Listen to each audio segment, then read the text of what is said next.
Alam mo ba, hindi lahat ng tao masaya tuwing Pasko. May iba na may ngiti sa labi pero may bigat sa puso. May iba na may handa sa misa pero may problema sa isip. At may iba naman na tahimik lang kasi pagod na sa laban ng buhay. Kung isa ka sa kanila, pakinggan mo to. Una sa lahat, normal lang na hindi ka okay. Hindi requirement ang maging masaya dahil lang Pasko. Hindi sukatan ng saya ang dami ng regalo, handa o pera.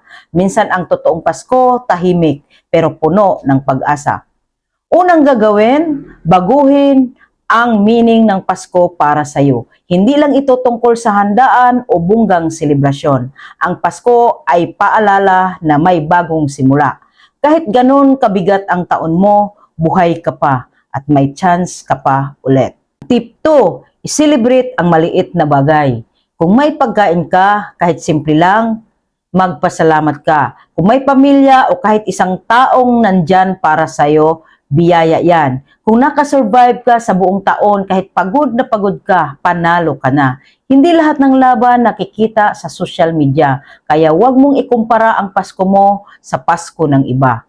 Ang tip 3, piliin ang katahimikan kaysa inggit. Kung masakit man makita ang masaya ang iba, okay lang, umiwas ka muna. Hindi ka mahina kung magpapahinga ka. Hindi ka talunan kung uunahin mo ang sarili mong katahimikan. Ang tip 4, magbigay kahit maliit lang. Hindi kailangan pera.